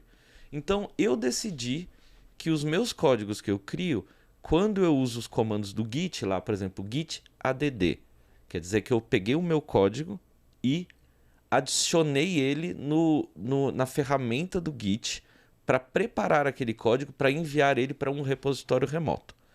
Depois que eu dou o add... Desculpa só. Pode falar. Quando você faz isso, fica público o seu código? Depende. Pode ou não, você pode deixar ele privado. Eu, se não me engano, não sei como é que tá isso agora, mas eu acho que no GitHub você... Eu acho que agora liberaram mais você ter repositório privado sem ter que pagar a assinatura. Nem todo precisa ser público. Você pode deixar fechado para só você acessar, tá? Então isso é uma escolha que você faz. E não existe só o GitHub. Existem outros repositórios de códigos online, como o Bitbucket, GitLab. Existem outros. Mas o Git é mais usado. O GitHub é o mais usado no mundo. Está mais popular. Né? É o mais popular no mundo. E ele fomenta muito isso que a gente chama de open source, né? De código livre. De as pessoas vão lá, criam seu código e hospedam lá. Qualquer um de nós pode ir lá e ver o código. Então, essa é uma ótima dica. Ao invés de sair procurando na internet, vá no GitHub e veja se já tem alguém que fez um código parecido com o que você quer. Que aí você encontra o projeto dela inteiro, com as configurações, com todas as páginas, com todos os códigos. E às vezes ela coloca até um arquivo que a gente chama de Markdown, né? Um README, falando, olha, baixa esse código, instala na sua máquina fazendo assim. E aí você pode pegar o código da outra pessoa e criar uma versão para você e subir no teu GitHub, né? Você vai pegar o código da pessoa e vai modificar. Aqui você escreveu o nome do... Essa tela que a gente está vendo são os meus repositórios. Olha, eu tenho 334 projetos hospedados no meu GitHub. Nossa, eu vou até ver quanto que tem aqui agora. 334. Pessoa não é competitiva não, né? Eu tenho 334 projetos. Então, tudo eu vou criando. Todas as minhas aulas eu crio lá. Eu até criei um repositório. 162. Eu queria até um repositório chamado Dev40+, para a gente usar de códigos que a gente for fazendo. E aí eu vou comitando. Então, depois que a gente dá o add, né, o git add significa que eu peguei aquele tanto de código e falei, esse código eu vou mandar para algum lugar. Eu coloco ele num lugar espaço... ainda não definiu. Eu não defini ainda. Ele está num lugar que a gente chama de staging, né? Então, ele está preparado para ir para algum lugar. Como que agora eu realmente pego aquele código e transformo ele num bloco de código preparado para subir para algum lugar? Aí eu commit. O commit, ele exige que eu tenha uma mensagem. Então eu vou falar, ó, esses arquivos que eu adicionei, que vai se chamar esse bloco que eu estou fazendo? Aí a Adriana vai lá e vai colocar, criei a função do string. Esse é e dentro desse commit foram 3 arquivos que você modificou. Beleza, então agora aquele commit, aquele pacotinho de coisa que você quer fazer, tá prontinho. Lembrando que o texto é quase um tweet, tá? Então você não seja muito extenso. Exato. É bom que aquela mensagem você mesmo olhe, ou outra pessoa que vai ver seu código olhe e fala, é isso aqui que ela essa alteração que ela está fazendo, e aí a gente começa a entrar no versionamento de código. Porque você subiu 3 arquivos num commit falando, alterei a função string. Daqui a pouco na tua máquina, você vai lá e mexe em um desses arquivos. E aí você comita ele de novo e fala, a versão estava errada. Segunda versão, eu fiz isso. Ou seja, aquele código que agora estava lá hospedado, ele vai sofrer uma modificação. Mas se você quiser voltar, se deu errado alguma coisa, você vai voltando e você consegue seguir essa árvore. Então, esse versionamento de código é muito importante para que outras pessoas possam acessar o teu código e você mesmo ou as outras pessoas consigam voltar em versões, arrancar uma parte que você fez errado. Então, tem uma possibilidade gigantesca. Só aí, depois de adicionar e comitar, que você vai empurrar o código para um repositório remoto, por exemplo. No nosso caso, o GitHub. Então, durante essa semana, a gente vai aprender a criar um repositório aí, criar um projeto, clonar um projeto, né? Pegar um projeto que já existe pronto, baixar para nossa máquina. Tá? Então, só esse último comando que a gente não falou aí, que é o push, que no inglês é meio um falso cognato. A gente acha que o push você tá puxando, não, você tá empurrando. O puxar é o pull. Quando você vai querer pegar um projeto que já tá lá e você quer pegar a versão mais recente, você dá um pull nele, git pull. Então, ó, esses 4 aí são muito importantes. Git add, git commit e git push. E o outro que é para baixar? O pull. Perfeito. São os 4. Esses 4 comandos vão te seguir aí. Você já consegue fazer praticamente tudo. Consegue fazer praticamente tudo. Depois a gente fala das tretas que dá quando você dá o push. Os rebase, os conflitos, né? Aí essa parte horrível. Que às vezes você baixa uma versão do código e ele não consegue entender as diferenças. Aí você tem que resolver os conflitos na mão. Então, isso é uma coisa legal, porque assim, a ideia do repositório e de usar o Git é que várias pessoas podem mexer, inclusive, no mesmo arquivo, ao mesmo tempo. E aí o sistema de versionamento, ele vai conseguir entender o que foi alterado, ou tenta entender o que foi alterado, às vezes dá problema, né? Que aí a gente tem que fazer umas coisinhas. E quando ele entende o que foi alterado, ele pode, por exemplo, você está mexendo numa função que está fazendo uma conta ou validando o CPF, por exemplo. E aí tem uma outra pessoa que ela tem que, além de validar o CPF, ela tem que fazer uma outra chamada para o CEPA para ver se esse CPF está ativo. E você está mexendo no mesmo lugar. Ele entende que você está mexendo num pedaço de cima, outra pessoa está mexendo no outro. Uma hora ou outra dá algum problema, mas no geral ele consegue entender essas alterações. Isso é a parte mais legal, porque 2 pessoas ou várias podem mexer no mesmo trecho de código. Aí você manda o seu push, a pessoa manda o push na mesma hora, ele vai tentar mergear, né? Esse é um verbo muito legal, merge, porque é um verbo americano. E a gente já brasileirou ele para mergear, que é mesclar. Ele vai mesclar suas alterações com a dele e ele consegue resolver isso na grande maioria das vezes perfeitamente. Só que às vezes dá conflito. Ele fala, opa, qual que eu coloco? Essa que a Adriana mandou ou a que o Danilo mandou? Eles dois estão tentando alterar a mesma linha de código. Aí alguém vai ter que resolver esse conflito. Aí depois você procura na internet, vai ter vários memes de pessoas tentando resolver conflito. Parece que é uma guerra. Nossa, sempre dá ruim quando eu sei alguma coisa. E aí, mais lá pra frente, a gente vai discutir várias estratégias que as pessoas fazem quando muitas pessoas trabalham no mesmo projeto para ficar evitando esses conflitos. Porque se começou a dar conflito, tem alguma coisa errada aí que você poderia estar melhorando na sua estratégia. Não é legal. E uma coisa que é interessante de você ter esse sistema de repositório é que você começa a agregar outras funcionalidades no fato de você estar fazendo essa gestão de código online. Então, por exemplo, você deu o git commit lá, colocou a descrição do que você fez, do que você alterou, e mandou o push. Isso subiu para o sistema de versionamento. No sistema de versionamento, pode ter um processo de revisão do teu código. Sim, que é o que a gente chama de code review, certo? Então uma outra pessoa pode pegar esse teu commit, baixar para a máquina dela, fazer a revisão e aprovar ou não o teu merge. O seu merge. Porque esse processo do merge, você pode ter um negócio que chama pull request, que é abrir uma solicitação falando assim, olha, esse meu código, que eu acabei de fazer, eu quero jogar ele, quero mesclar ele com o que está aí no GitHub, Com o código principal. com o código principal, que já está salvo lá. É uma pessoa que faz isso. Depende. Pode Depende. ser um Uma sistema máquina. automatizado, Já tem um- pode ser uma pessoa que está revisando. Em geral, é uma pessoa. No meu trabalho, alguém vai lá e mexeu no nosso projeto, aí a É que, pessoa... porque tem um code review e tem um deploy. Aí esse é o code review. Aí, normalmente é uma O code pessoa. review, a pessoa vai lá e pergunta, olha, eu quero fazer essa alteração. Dá uma olhada para mim se eu não estou fazendo nada errado. Então, a gente olha primeiro e fala, ó... Às vezes tem empresa que exige que 2 pessoas olhem a mesma alteração. As 2 aprovou? Então, aí agora você pode mesclar, você pode adicionar as suas modificações ao código que a gente tem aqui no GitHub, que é o que está servindo para todo mundo. Tá? Entendi. A gente vai ver isso bastante na prática, mas importante a gente colocar esses Se a gente conceitos aí. Mandou uma pergunta aqui, se não me engano, ele sobe como privado por definição e a gente escolhe se quer tornar público. Na verdade é o contrário. Quando você está criando um repositório, você define se o repositório é público ou privado. Aham. E aí, uma vez que você criou o repositório com esse perfil, você pode ir lá e...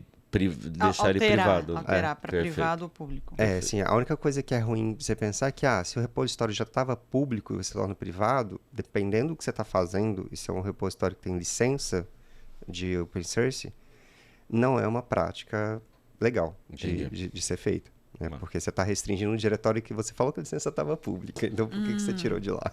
A gente vai eu te mexer perguntar uma bastante. coisa. Manda. Eu baixei... Desculpa, baixei isso aqui, ó. Isso aqui... GitHub Desktop, certo?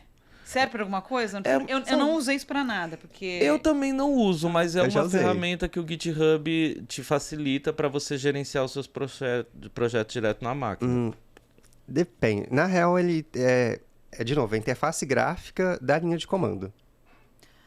Então, por exemplo, você pode usar ele... Mas será que precisa? Porque eu via os comandos no VS Code, que é o editor de texto.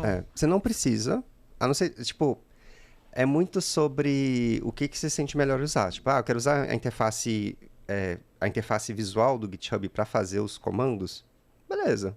Se você usar o Visual Studio em si, ele já tem um plugin que você consegue ver e fazer os pushes, os commits, etc., dentro do próprio Visual Studio. Então, é meio redundante. Por baixo dos panos, tá todo mundo usando a linha de comando. Tá.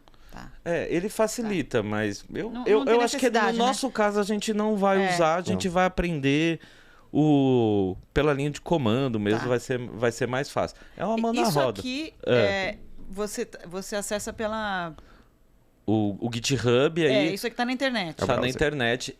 O nosso trabalho durante a semana agora vai ser a gente criar esse repositório. Eu sei que você já tem o seu perfil no eu GitHub. tenho meu perfil. A gente vai criar até repositório. Você olhou para ver se tinha alguma coisa lá e não tinha nada. Exato, né? a gente entendeu que os exercícios você estava comitando, né? Direto no repositório da Campus Code, que Code. ficava num repositório dela fechado, nem aberto no GitHub. E tem um detalhe, assim, gente. Vocês não conseguem publicar em qualquer repositório sem estar autenticado. Então, mesmo usando a linha de comando, tem alguns comandos que você salva na sua máquina a sua autenticação. Então, toda vez que você está subindo um código, está marcado que é o teu usuário fazendo. Nesse meu tutorial que está no Medium, eu falo dessa configuração que você gera um par de chaves, né? São as keygens, né? Você gera um par de chaves que você instala. Eu acho que você fez esse processo. Você instala uma pública na tua máquina e uma privada a privada na tua máquina e a pública a pública no GitHub. E aí você só consegue subir porque você tem essa autenticação. Então esse é um processo que no tutorial lá tá. Eu acho que você já fez. Eu fiz. É bem importante porque você só vai conseguir comitar no seu projeto. A gente tocou nesse assunto do VS Code. É o nosso assunto agora final. Aqui a gente está indo para os minutinhos finais. Se você puder colocar a última... Que é o editor de texto. Que é o editor de texto. Editor de texto não, editor de código, na verdade, né? Porque a gente pode, sim, abrir o Word, né? E fazer nossos códigos. Mas não tem necessidade. Na pior das hipóteses... Tem um bonitinho, né? Que é a IDE. IDE, né? IDE, né? IDE. Que é... interface de desenvolvimento, ambiente de Nossa, agora eu desenvolvimento. esqueci, gente. Interface Development Environment, né? Eu acho que é isso. IDE. Aí, chat. Eu busquei no Google, né? Integrated Development Environment. Então, é um ambiente de desenvolvimento integrado. Integrado, perfeito. A gente está vendo aqui na tela uma dessas IDEs, que é o VS Code. O VS Code é um software gratuito. Ele vem de um outro software desenvolvido pela Microsoft chamado Visual Studio Code. Era um software já muito completo, muito utilizado. Você usa esse? Eu uso o VS Code. O VS Code surgiu... Quase todo mundo, né? O VS Code tem outros, né? Tem outros. O VS Code ele surgiu, não deve ter 10 anos, deve estar para beirar isso já, como uma iniciativa gratuita da Microsoft, porque o Visual Studio Code ele é pago, e bem pago, ele é bem carinho. Só que ele faz muito mais coisas. Aí a Microsoft foi lá e desenvolveu o VS Code e pasmem, ele é escrito em TypeScript, ele é escrito em JavaScript. Ele parece um software, mas teoricamente é como se ele fosse um navegador, assim. Ele é super leve, ele tem versões online também, que às vezes ajudam bastante também. Às vezes já cheguei a dar aula, né? E antes dele a gente usava muito, né, nessa parte assim mais de JavaScript, a gente usava um chamado Sublime. Chegou o VS Code, acabou. Todo mundo usa o VS Code, inclusive hoje até para Java, outras linguagens mais rebuscadas que exigem mais coisas instaladas, usa o VS Code. Então, não tem muito como fugir. Pode usar WebStorm, IntelliJ, Eclipse, pode usar. Mas a gente aqui vai usar o VS Code, que assim, 90% da galera usa. Gratuito, leve, qualquer computador, às vezes com pouquinho recurso, você consegue já instalar o VS Code. Aí dentro dá para configurar Git também, dá para você fazer tudo aí por dentro. Dá. Ele tem um terminal, né, aí dentro. Como interface, né, integrado, ele trouxe plugins. Então, por exemplo, a parte de versionamento com o sistema de repositório que você utilizar, ela é um plugin que já está nativo. Você pode instalar outras bibliotecas que dão suporte a várias linguagens. Então, quem desenvolve, por exemplo, em Flutter, né, que é uma plataforma mantida pelo Google para desenvolvimento multiplataforma, você vai lá e fala assim, quero abrir o plugin e instalar o plugin do Flutter. Ele monta para você tudo. Você vai colocando várias extensões. Então, ele é super poderoso, ele é leve, mas como ele possibilita instalar essas extensões, ele vai se tornando versátil, super poderoso. Você já tem o Visual Studio Code instalado, então galera, Visual Studio Code vai ser nosso softwarezinho do amor, GitHub, e aí a gente depois vai evoluir em outras coisas essenciais que a gente vai instalar, que vai ser o Node, só que isso a gente não vai fazer aqui, a gente vai fazer nessas aulas paralelas pelo Discord, porque a gente vai conseguir acompanhar, resolver ali probleminhas ou outros. E demora um pouquinho, né? Muito bem, gente. Então estamos aqui recapitulados tudo que a gente vai precisar ter. Essa parte do ambiente das ferramentas é muito importante. Não dá para sair fazendo as coisas sem ter essa parte preparada. Então quem for acompanhar o nosso processo, não esquece de entrar no Discord. Entra lá, tira a dúvida. Mas eu preciso disso. Entra lá, a gente vai resolver. Se não sou eu que respondo, vai estar o Luiz. A Adriana mesmo vai começar a ajudar. Tem uma galera lá, muito gente boa, que já está ajudando. Então, a gente vai conseguir tirar essas dúvidas. Para os nossos próximos encontros, que a gente vai entrar para falar realmente de lógica de programação com JavaScript, a gente vai discutir essas coisas primeiro no Discord, né? Criar um projeto base para a gente começar a fazer nossos códigos em JavaScript. O que a gente vai começar na próxima aula a ver mesmo, aqui num encontro desse, é discutir essa lógica, mas eu quero trazer alguns conceitos que, pelo menos para mim, fizeram muita diferença nessa parte do aprendizado. Por quê? Um pouquinho resumido da minha história aí. Eu comecei a codar, só que eu pulei várias etapas. E eu só fui entender muito de lógica de programação depois que eu fui fazer a minha faculdade. E aí eu tive uma matéria inicial que chamava Arquiteturas de Computadores ou Sistemas Digitais, eu não me lembro. Mas você não teve algoritmos e estruturas de dados? Porque eu acho que não, porque eu fiz sistemas de informação, né? Eu não fiz ciência de computação. Tem umas diferenças nessas coisas do curso. Mas eu quero trazer para o próximo nosso encontro esse exemplo. Então, os slides, a nossa discussão vai ser um negócio chamado portas lógicas. Nossa. Tá? A gente vai visualizar...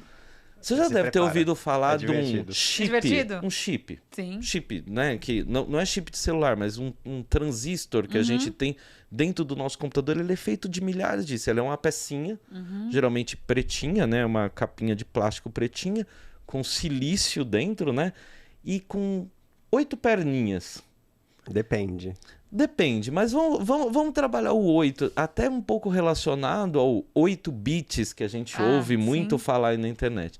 Então, se a gente imaginar essas 8 perninhas, se eu ficar combinando uma perninha, essas perninhas, essas 8, elas só podem ter 2 opções, ou aberto ou fechado, ou 0 ou 1. Se eu ficar combinando esse abre uma, fecha a outra, uma é 0, outra é 1, uma é 0, outra é 1, eu vou ter combinações de 8 vezes 8, vezes 8, e aí a gente vai aumentando esses bits, e isso vão sendo as nossas condições lógicas. Se eu abro uma, fecho outra, eu tenho um resultado. Se eu fecho uma, abro outra, eu tenho outro resultado. E aí, a partir daí, que a gente vai começar a entender a nossa lógica. Porque aí eu estou falando já de condições. Se eu fechar uma e abrir outra, qual que é o resultado? Mas e se eu fechar essa e abrir aquela? Qual que é o resultado?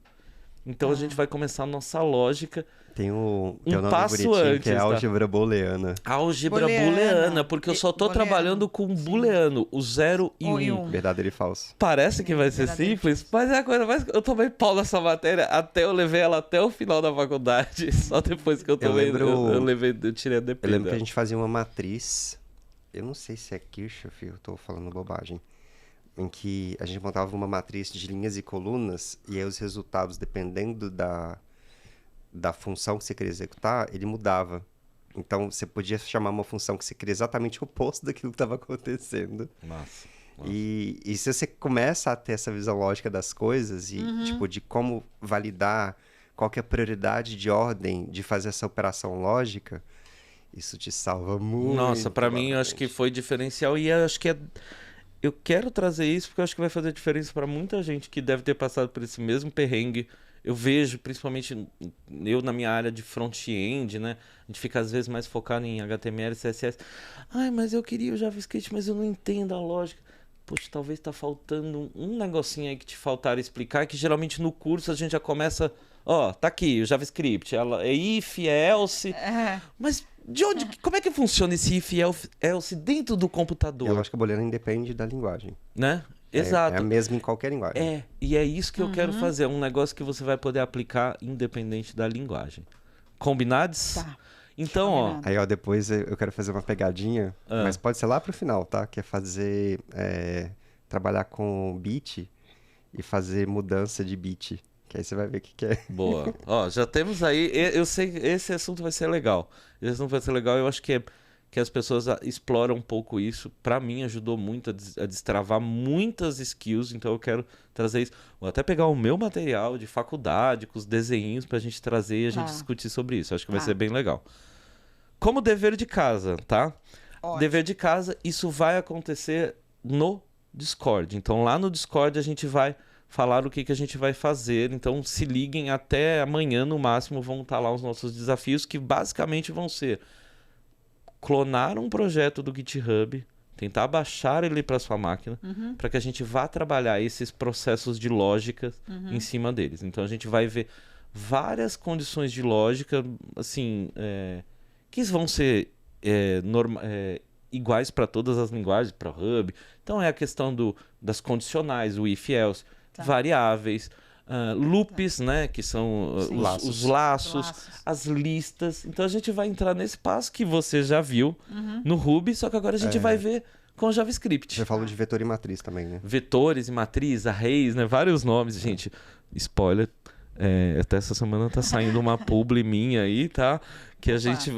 para uma escola de inglês com Spencer. Spencer sabe, da Fluency Academy. Eu vou tirar um sarro em cima desses nomes. É Array? É vetor? É array? É lista? Tá. Eu descobri que eu tenho sotaque quando eu tô falando espanhol. Meu D nunca sai certo, meu R nunca sai certo. Tipo, acabei de ver que eu falei uma bobagem aqui, só pra corrigir. Eu falei do diagrama de Kirchhoff, mas isso é de elétrica, tá, gente? Eu vou procurar o nome e colocar lá no Discord. Tranquilo. A Sandy Alves até falou, Luiz mostrando toda a sua senioridade usando vários... Depende. Não vamos se comprometer em lugar nenhum. Né? Muito bom. Tá. Dri, ficou dúvidas? Ficou. Lembra que a gente conversou e eu te perguntei se era legal já começar a entrar em algum curso, entrar em alguma plataforma? Muito bom. A gente tem 5 minutinhos aqui, eu quero encerrar falando disso. A Dri chegou pra mim e falou assim, Dan, a gente conversou, né, durante a semana, você falou da Alura. Você acha que tá valendo já? Eu dei uma olhada, né? Você acha que vale eu assinar? E aí, curiosamente, eu fui lá abrir uma caixinha no meu Instagram perguntando qual foi o maior erro que você cometeu quando estava aprendendo a programar. A primeira resposta que veio foi exatamente isso. Comprar todos os cursos que via na minha frente. Então eu falei pra Dri assim, Dri, segura. Depende. Depende. Eu falei, Dri, segura. Primeiro, eu sou assinante da Alura. O que eu fiz? Paulo, me perdoa. Eu dei o meu acesso pra Dri, entra, dá uma olhada na plataforma. Porque eu vejo que tem bastante dúvida, as pessoas não sabem nem como é que funciona. E aí, essa sua atitude, eu acho que começa como a maioria da gente vai. Começa a comprar um monte de curso e aí você não sabe pra onde você... Mas eu tenho que estudar isso, tenho que estudar aquilo. Então, vamos com calma. Vou deixar aqui, lançar o convite. Paulo Silveira, vem aqui ser o meu convidado pra gente também conversar da plataforma da Alura. Porque sim, é uma plataforma que vale muito a pena. Mas eu acho que nem a intenção do Paulo falar assim, vai lá, bota R$70 por mês. Eu faço isso porque eu gosto de ir lá ter essas coisas. Mas vou recomendar para que você faça isso também. Mas vamos conversar um pouquinho antes? Tá. Né? Eu trabalhei numa outra empresa que fazia curso aberto, né? Na área de tecnologia, marketing digital, etc. E a grande questão é que assim, você entra e cria conta, mas sem entender o que você quer fazer. Sim. Eu sempre tive dificuldade, por exemplo, para programação em Python, para web, para entender, por exemplo, como que eu tenho que montar um ambiente Python ou como que funciona um servidor rodando Python.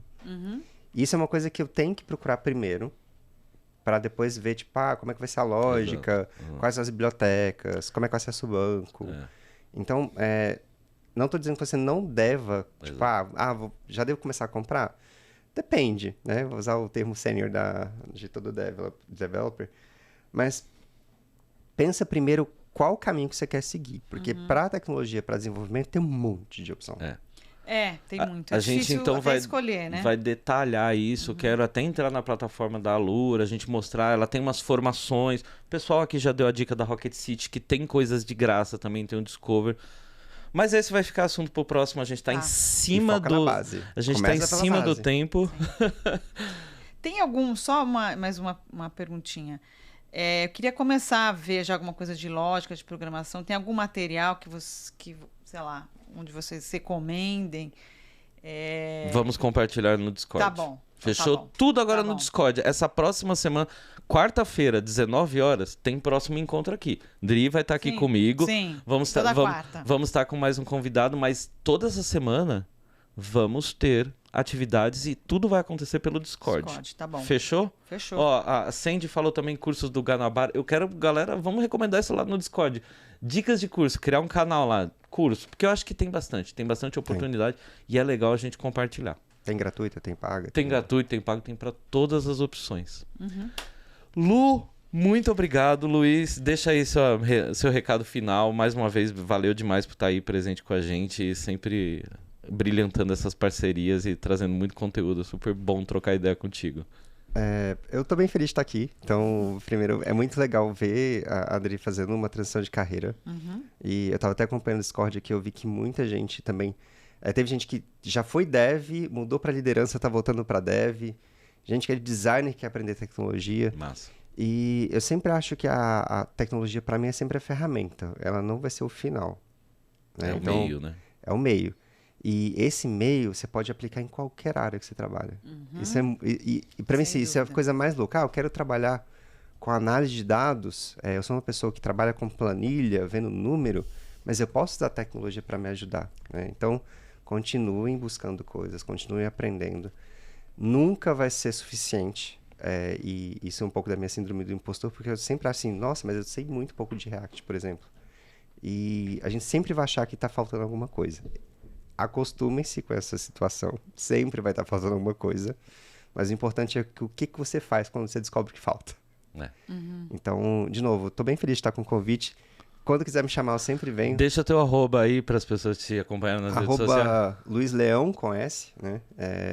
E é o Luiz Leão em todas as redes sociais, porque como eu sou uma pessoa mais velha, eu consegui ir na frente de todos os Luizes, Leões. E é isso, quem quiser trocar ideia comigo sobre APIs, quem tiver alguma dúvida sobre Twilio, quem estiver construindo alguma coisa com Twilio e precisar de algum help, me manda mensagem. E de novo, né, a gente sempre está aqui pela comunidade, então vamos focar nessa comunidade do Discord, vamos trocar ideia por lá. E sempre fazer no sentido de a gente sempre ser, é um termo que vem do inglês, né? Mas sempre ser excelente um com o outro. Massa. Né? Então, tentar sempre olhar pelo lado melhor das coisas e sempre olhar no sentido de tentar ajudar e tentar fazer todo mundo crescer. Porque se todo mundo crescer junto, Sim. O resultado é muito maior do que só olhar para mim mesmo, só ficar de uma forma mais individualista. Então, é isso. Obrigado pelo convite, né? Sempre é um prazer estar aqui. E até a próxima. Obrigado, Lu. Obrigada, Luiz. Dri, obrigado de novo por estar aí nessa parceria. Eu que agradeço vocês. Eu tô aqui, assim, com muita vontade. Por isso que eu quero sair fazendo, quero sair fazendo curso, quero sair lendo alguma coisa já. Que eu tô com... Quero fazer dar certo, sabe? Tá muito legal o seu processo também, viu? Porque, assim, eu acho que ainda tem uma certa desconfiança, assim, né? Eu acho. Até de mim mesmo um pouco. Sim. De que eu, né? Já tô com quase 50 anos. Vou conseguir fazer uma mudança de carreira agora? Né? Isso é possível? Não, né? Então, assim... eu quero fazer isso dar certo. E você tem avançado, sim. Então... Eu acompanhando você essa semana, você já foi muito... faço de novo as palavras da Simara lá. Você já é uma vencedora, você já conquistou um monte de coisa, você já avançou para um caramba. Então, assim, você tá num caminho certinho. É totalmente possível, a gente vai chegar lá e você vai descobrir ainda muito mais coisa legal. E tá sendo demais esse processo. processo. O que me chamou a atenção foi que quando a gente estava conversando agora no início da gravação, você falou assim, eu comecei a pesquisar, eu achei isso aqui... mas isso não está suficiente, eu procurei tal coisa. Então, nunca parar de buscar. Sim. É isso, gente. Muito obrigado.